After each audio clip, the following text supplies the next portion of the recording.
ഗർഭിണിയായിരിക്കുന്ന ഭാര്യമാരുടെ ഭർത്താക്കന്മാർക്ക് ഇടയ്ക്കിടയ്ക്ക് വരാറുള്ള തലവേദനയായത്. ഇപ്പോ ആ തലവേദന മാറിയില്ലേ സന്ദീപേ? മിണ്ടാതിരിക്കേട്ടതി. അല്ല, നീരെടുത്തി വന്നത് എല്ലാം കൊണ്ട് നന്നായല്ലേ? അല്ലെങ്കിൽ ഇതൊക്കെ ഇവിടെ ആര് ചെയ്യാനാ? സംഭവം സന്ദീപ് വിഷയം മാറ്റാൻ പറഞ്ഞതാണെങ്കിലും പറഞ്ഞതുള്ളതാ. ഇവിടെ ഇതിനൊക്കെ ആർക്കാ സമയം? അല്ലെങ്കിൽ പിന്നെ ഇതിനായിട്ടൊരാളെ ജോലിക്ക് വെക്കണം. അങ്ങനെ ജോലിക്ക് വെച്ചാൽ തന്നെ അവര് ശമ്പളവും വാങ്ങി എന്തെങ്കിലുമൊക്കെ കാണിക്കുന്നേ ഉള്ളൂ. നമ്മുടെ കുട്ടികളെ നമ്മൾ നോക്കുന്നത് പോലെ വേറെ ആരെങ്കിലും നോക്കോ? ഇനി 7ാം മാസം വിളിച്ചോണ്ട് പോകുമ്പോ അമ്മയും കൂടി കാണും. പിന്നെ അമ്മയുടെ വക എണ്ണയും ഒഴിച്ചിലും കുളിപ്പിക്കലും ഒക്കെ കാണും. അല്ല മീനെടുത്തി, ഈ 7ാം മാസം വിളിച്ചോണ്ടുവന്ന ചടങ്ങ് ഇപ്പോഴുണ്ടോ? പിന്നെ ഇല്ലാതെ, ഇപ്പോഴും ഉണ്ടെന്നേ. ചടങ്ങൊക്കെ നിർത്തിവെക്കാൻ പറ്റോ? നീ വിഷമിക്കണ്ട സന്ദീപ്. ഇതുപോലെ തലവേദന വരുമ്പോ നീ നേരെ വൃന്ദാവനത്തിലേക്ക് വന്നാ മതി.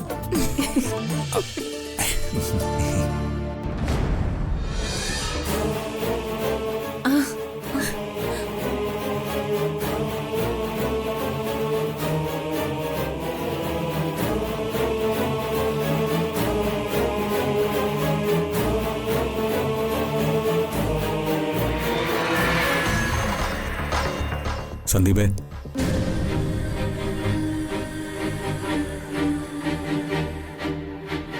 നിനക്കെന്നോട് ദേഷ്യമായിരിക്കുമെന്ന് എനിക്കറിയാം.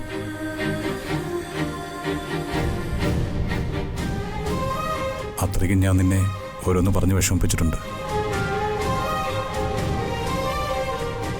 തല്ലി വീട്ടിൽ നിന്ന് ഇറക്കി വിട്ടിട്ടുണ്ട്. അതൊന്നും നീ മനസ്സിൽ വെക്കരുത്.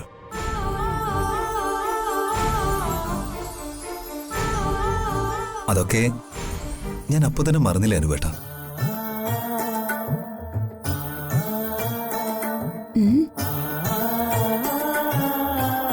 എനിക്കറിയായിരുന്നു എന്തെങ്കിലും അനുവേട്ട എന്നോട് മിണ്ടുവെന്ന്. അന്ന് ഏട്ടനോട് പറയാൻ ഞാൻ ഒരു വാക്കേ സൂക്ഷിച്ചിട്ടുള്ളൂ.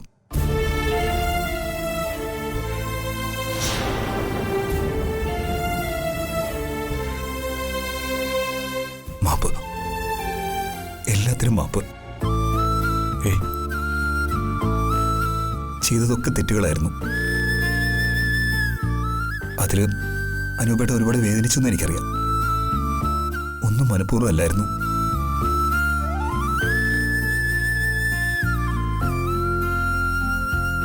കഴിഞ്ഞതൊക്കെ പോട്ടെ സന്ദീപേ. ഇനി അതിനെക്കുറിച്ചൊന്നും ആലോചിക്കാൻ പോലും ഞാൻ ഇഷ്ടപ്പെടുന്നില്ല. രണ്ടുപേർക്കും അപ്പൊ ഇനി ഒരു പ്രശ്നവും ഇല്ലല്ലോ? അതല്ലേ ആ പറഞ്ഞതിനർത്ഥം? അതെ.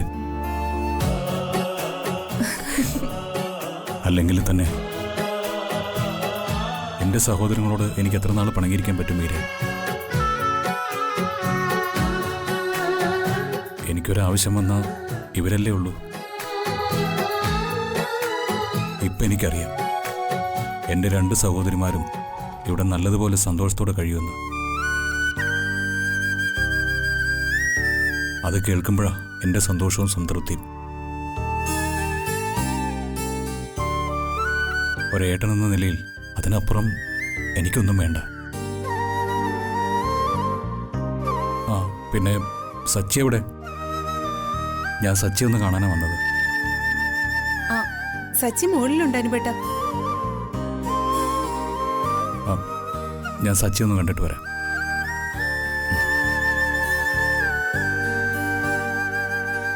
ആതിരേ,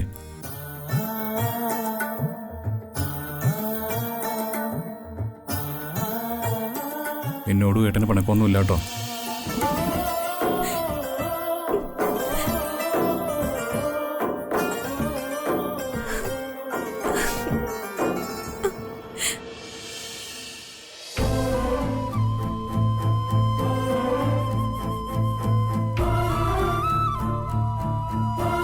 സച്ചി. അനുപേട്ടനോ? വാ അനുപേട്ട.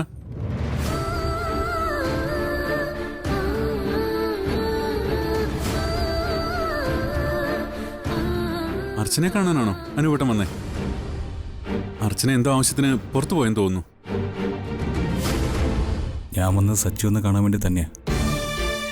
സച്ചി എന്നോട് അച്ഛനെ അറിയിക്കരുതെന്ന് പറഞ്ഞൊരു കാര്യം ഇന്നൊരു പ്രത്യേക സാഹചര്യത്തിൽ എനിക്ക് അവളോട് പറയേണ്ടി വന്നു. അവളറിഞ്ഞാൽ മറ്റു കുഴപ്പങ്ങളൊന്നും ഇല്ലെന്ന് കരുതിയാ ഞാൻ അവളോട് പറഞ്ഞത്. അർച്ചന അറിയാത്ത ഒരു കാര്യവും എൻ്റെ ജീവിതത്തിലില്ല അനുവേട്ട. ഇനിയിപ്പോൾ ഉണ്ടാവുകയില്ല. പിന്നെ ആ കാശിൻ്റെ കാര്യം ഞാൻ പറയണ്ടെന്ന് പറഞ്ഞത് മറ്റൊന്നും കൊണ്ടല്ല. ഞാനാണത് ചെയ്തോന്ന് എല്ലാവരും അറിഞ്ഞ് അനൂപേട്ടനെ കൊച്ചാക്കണ്ടെന്ന് കരുതി. അത്രേ ഉള്ളൂ. ദുരഭിമാനം മുറുകെ പിടിച്ച് ജീവിച്ച ഞാൻ ഏതൊക്കെ സാഹചര്യങ്ങളിൽ കൂടിയാണ് ഇപ്പോൾ ജീവിക്കുന്നതെന്ന് ഓർക്കുമ്പോൾ എനിക്ക് ചിരിക്കണോ കരയണോ എന്ന് പോലും അറിയാത്ത അവസ്ഥയില്ല.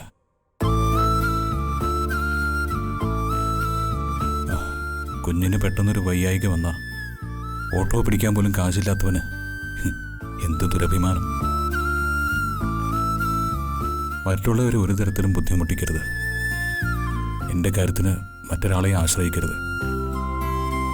ഈ രണ്ട് കാര്യവും എനിക്ക് നിർബന്ധമായിരുന്നു. ചില സാഹചര്യത്തിൽ നമ്മുടെ വ്യക്തിത്വവും തീരുമാനവും എല്ലാം മാറ്റേണ്ടി വരുമല്ലോ. അതിൽ നിന്നുണ്ടായത് ഇതെല്ലാം. അനൂപേട്ടൻ ഇനി ആ കാശിന്റെ കാര്യം പറഞ്ഞ് വിഷമിക്കരുത്. അനൂപേട്ടനും ബാക്കിയുള്ളവരും വിഷമിക്കുന്നത് കാണാൻ വയ്യാത്തോണ്ടാ ഞാൻ അങ്ങനെ ചെയ്തത്.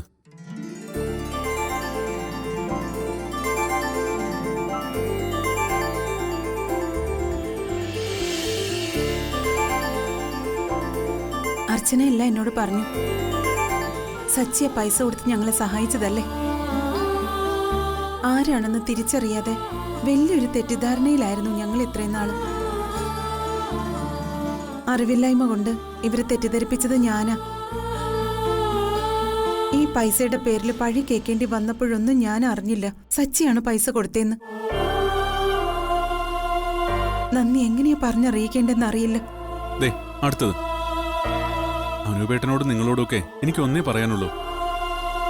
ഇതൊരു വലിയ മഹത്തരമായ കാര്യമാണെന്ന് എനിക്കിതുവരെ തോന്നിയിട്ടില്ല.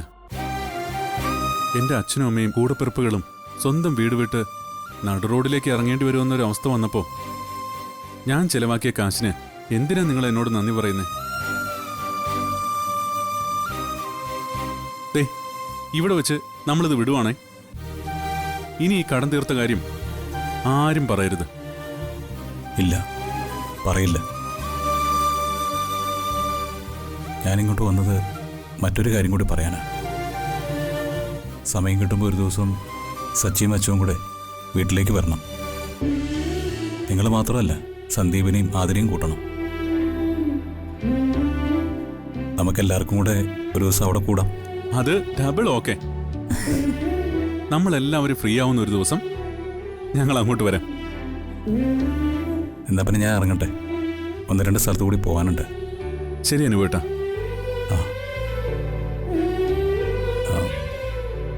പോട്ടെ മോളെ. ആതിരയും സന്ദീപും അവിടെ? അവള് കുളിക്കുക. ആ, അവരോട് പറഞ്ഞേക്ക് ഞാൻ ഇറങ്ങിയെന്ന്.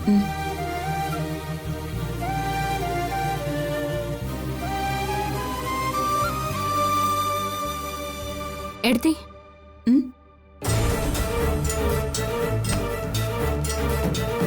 അനുപേട്ട, ഒരു മിനിറ്റ്. ആ,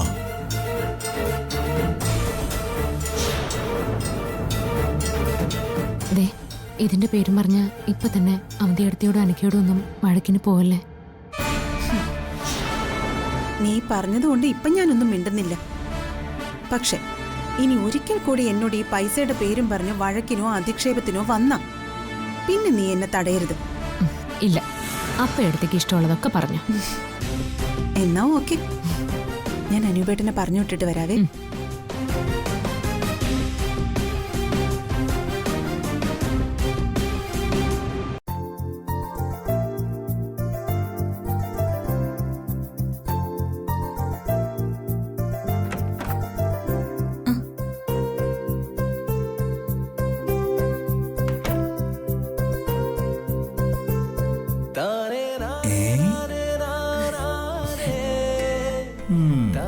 സന്ദീപ് എന്താ എന്നെ ഇങ്ങനെ നോക്കുന്നേ? ഇങ്ങനെ കണ്ടപ്പോ ഒന്ന് നോക്കി നിന്നതേ ഉള്ളൂ. അതിനെന്നെ മുൻപും സന്ദീപ് ഇങ്ങനെ കണ്ടിട്ടുള്ളതാണല്ലോ. അതെ, എന്നാലും ഇന്നൊരു പ്രത്യേക ഭംഗിയുള്ളതുപോലെ. ഏട്ടത്തി എണ്ണ തേച്ച് കുളിപ്പിച്ചു കഴിഞ്ഞപ്പോ ഒരു കാര്യം പറഞ്ഞു. ഉം. മനസ്സിന് എപ്പോഴും സന്തോഷമുള്ള കാര്യങ്ങൾ ചെയ്താ മരുന്നൊന്നും കഴിച്ചില്ലെങ്കിലും സുഖമായിട്ട് പ്രസവിക്കാൻ പറ്റുമെന്ന്. പിന്നെ ഇവിടെ വന്നപ്പോ മുതലുള്ള എന്റെ ആഗ്രഹമാ സാരി ഉടുക്കണമെന്ന്. അതാ ഞാൻ ഇതെടുത്ത് ഉടുത്തെ. അത് നന്നായി. മനസ്സിലുള്ള സന്തോഷം മുഖത്ത് അറിയാനും ഉണ്ട്. എന്നും ഈ സന്തോഷം ഉണ്ടാവണം. നമ്മൾ സ്നേഹമായത് പിന്നെ ഈ ബന്ധത്തിനുവേണ്ടി ഏറ്റവും കൂടുതൽ സങ്കടമേ ഉണ്ടായിട്ടുള്ളൂ. അന്നങ്ങനെ സങ്കടപ്പെട്ടതുണ്ടാവും ഇപ്പോ ഇത്രയും സന്തോഷമൊക്കെ ഈശ്വരൻ തരുന്നത്.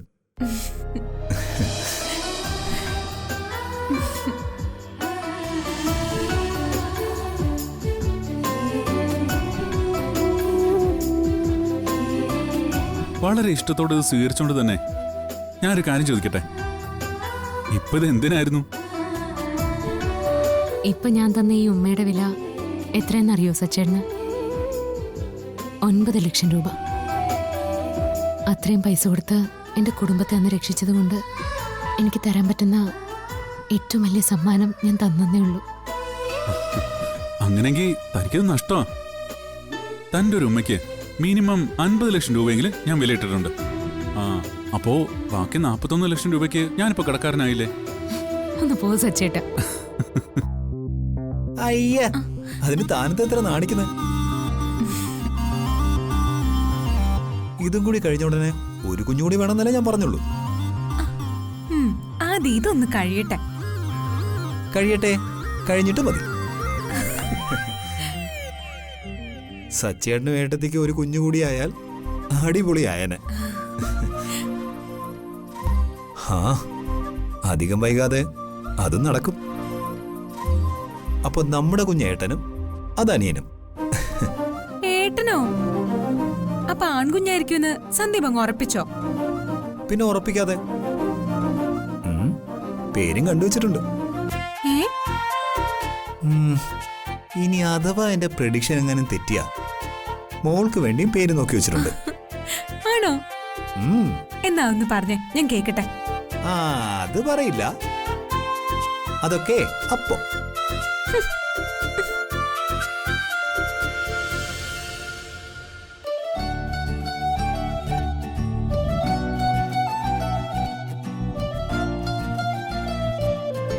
അതിന് താനെന്തിനെ പിണങ്ങിയതുപോലെ ഇരിക്കുന്നേ? താൻ മുൻപേ പറഞ്ഞ കാര്യം ഞാനിപ്പോ പറഞ്ഞതേ ഉള്ളൂ. നമ്മൾ തമ്മിലൊരു നന്ദി പറച്ചിലിന്റെ ആവശ്യമില്ല. അത് എന്തിനു വേണ്ടിയായാലും അങ്ങനെ തന്നെ.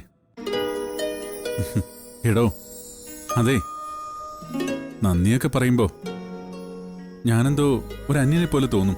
അതാ, ഞാൻ തനിക്ക് അന്യനെ പോലാണെങ്കിൽ എങ്കിൽ പിന്നെ അങ്ങനെ തന്നെ ഇരിക്കട്ടെ.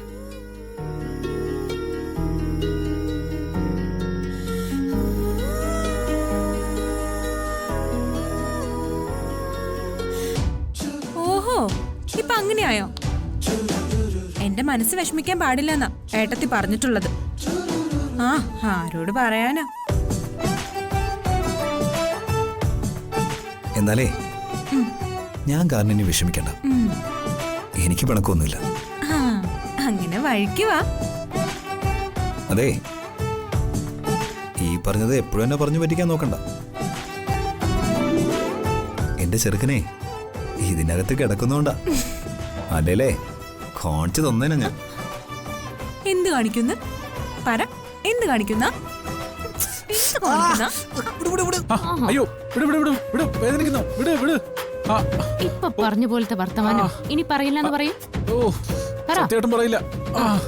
സത്യം. എന്നോട് കളിച്ചാലേ ഇങ്ങനെ ഇരിക്കും. അപ്പോഴേ എന്നോട് കളിച്ചാലേ ഇങ്ങനെ ഇരിക്കും.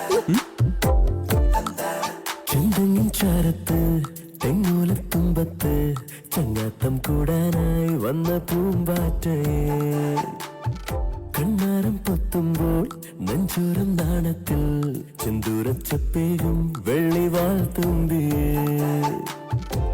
ഒരു കനവിൻ പൂന്തോണിയിൽ ചുമലുരുമ്മി നീങ്ങുന്നു നാം മഴ നനഞ്ഞ മൂവന്തിയോ മനസ്സ് കൂടെയാക്കുന്നു നാം ഇന്നാരും മിണ്ടാതെ ഈ മോഹമൗനത്തിൻ തേനുമായി നമ്മൾ അലയുകയേ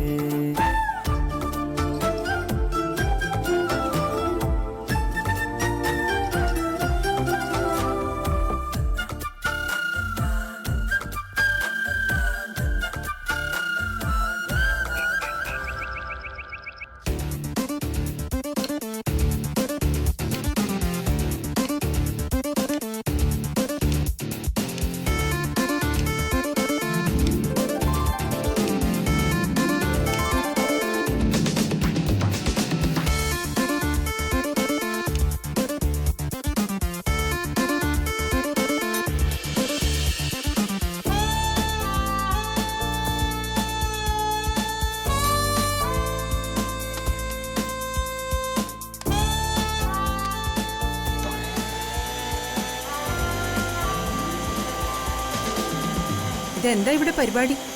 ഞാൻ എന്തെങ്കിലും ചെയ്തോളാം, നിങ്ങൾ നിങ്ങളുടെ പാട് നോക്കിക്കേ. ഓഹോ, അങ്ങനെ നീ എന്തെങ്കിലും ചെയ്യുമ്പോ നോക്കി നിൽക്കാനല്ലല്ലോ ഞാനിവിടെ ഉള്ളത്. ഇതെന്താ ഗുണ്ടായിസോ? എന്റെ ഗുണ്ടായിസം നീ ഇനി കാണാൻ പോകുന്നതേ ഉള്ളൂ. ദേ, എന്റെ ചേച്ചി പറഞ്ഞത് ഓർമ്മയുണ്ടല്ലോ, തരാനുള്ള കാശ് തന്നിട്ട് തല പൊക്കാൻ നോക്ക്. തരാനുള്ള കാശ് അത് സൗകര്യം പോലെ ഞാൻ അവന്തികയ്ക്ക് കൊടുത്തോളാം. നല്ലൊരു അവസരം വരുമ്പോ ഞാൻ തിരികെ കൊടുക്കുന്നുണ്ട്, മുതലും പലിശയും ചേർത്ത്. അതൊക്കെ പോട്ടെ, നീ എന്താ ഈ ഉണ്ടാക്കുന്നേ?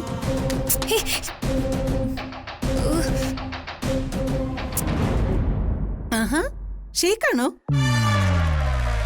Banana shake. എന്റെ അവന്തി ചേച്ചിക്ക്. ചേച്ചിക്കൊരു ഷേക്ക് വേണമെന്ന് പറഞ്ഞപ്പോ ഉണ്ടാക്കി കൊടുക്കാൻ വന്നതാ ഞാൻ. ആണോ?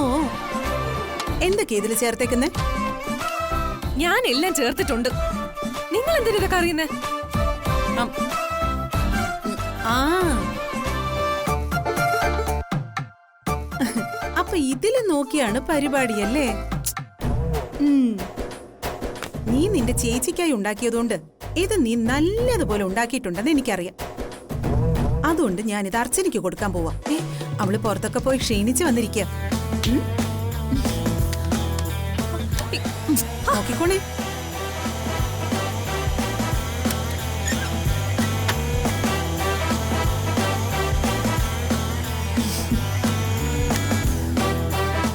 Thank you. എനിക്ക് അന്നേ സംശയം ഉണ്ടായിരുന്നു ഡോക്ടർ. ഒരു ഉപയോഗമില്ലാതെ ഒരിക്കലും അവധിയെടുത്തി ഇത്രയും പണം എന്റെ കുടുംബത്തിന് വേണ്ടി ചെലവാക്കില്ല. നീ ദേ ഇത് കുറച്ചുകൂടി ഉണ്ടാക്കിക്കോ, അപ്പൊ അത് ഞാൻ വന്നെടുത്ത് കുടിക്കാം. അങ്ങനെ നീ 3-4 തവണ ഉണ്ടാക്ക്. അപ്പൊ പിന്നെ ഇനി ഉണ്ടാക്കുമ്പോ ഫോണിന്റെ ആവശ്യം വരില്ല, നിനക്ക് സ്വന്തമായിട്ട് ഉണ്ടാക്കി കുടിക്കാം. ഇതെനിക്ക്.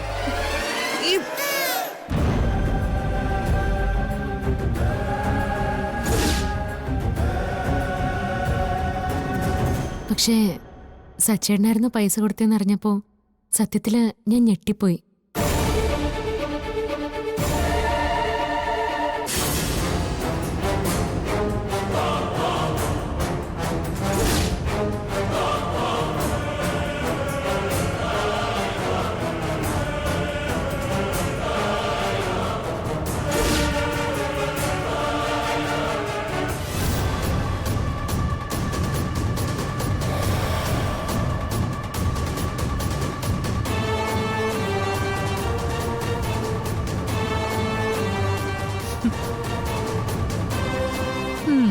ഇപ്പൊ എന്തായി?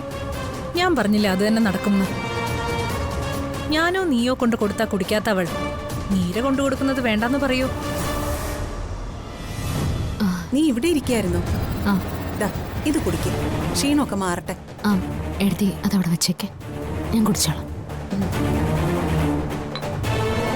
ഇതൊടി കഴിക്കണം, ക്ഷീണം മുഴുവനും മാറട്ടെ. പക്ഷേ ഇത് നമ്മൾ കൊടുക്കാൻ ഉദ്ദേശിച്ചത് ആദരിക്കല്ലേ? നീരാതെ എടുത്തോണ്ട് പോയിരിക്കുന്നത് അർച്ചനയ്ക്കും. ഗർഭിണിയല്ലാത്ത അർച്ചന അത് കുടിച്ചാ നമുക്കെന്താ ഗുണം? പറയാം. നീ ഉണ്ടാക്കിയ ആ ഷേക്കിൽ നമ്മൾ ചേർത്ത ആ മരുന്ന് എന്താണെന്നറിയോ? ഒരു ചെടിയെപ്പറ്റി കേട്ടിട്ടുണ്ടോ നീ? ഇല്ല. എന്നാ അങ്ങനൊരു ചെടിയുണ്ട്. അതിന് മറ്റൊരു പേരുണ്ട്, ഡെവിൾ സ്നേർ. വിത്ത് മുതൽ കായ വരെ വിഷം ആയതുകൊണ്ടാ അതിനങ്ങനെ വിളിക്കുന്നത്. ഇത് കഴിച്ചു കഴിഞ്ഞാ ഹൈ ഡോസ് പോയിസൺ നമ്മുടെ ശരീരത്തിലുണ്ടാവും. ശരീരം മുഴുവൻ ചുവന്നു തുടുക്കും, കണ്ണിന് കാഴ്ചയില്ലാതാവും, പരസ്പര ബന്ധമില്ലാതെ സംസാരിക്കും, വായിലുള്ള വെള്ളം വരെ വറ്റി ഒന്നുകിൽ മരണം, അല്ലെങ്കിൽ അത്രയ്ക്ക് ആയുസുണ്ടെങ്കിൽ മാത്രം ജീവൻ ഉണ്ടാവുന്നേ ഉള്ളൂ. ഞാൻ പൈസയുടെ കാര്യം കണ്ടപ്പോൾ പറയാത്തത് ഡോക്ടർ പിന്നെ അത്രയും സീരിയസ് ആയ കാര്യമല്ലേ പറയുന്നത് എന്ന് കരുതിയിട്ടാ. ആതിര കുടിക്കുന്നേക്കാൾ നല്ലത് അർച്ചന കുടിക്കുന്ന തന്നെയാ. എല്ലാത്തിനും മുന്നിൽ നിൽക്കുന്ന അവളെ ഇല്ലാതാക്കിയാ പിന്നെ എല്ലാം എളുപ്പമല്ലേ?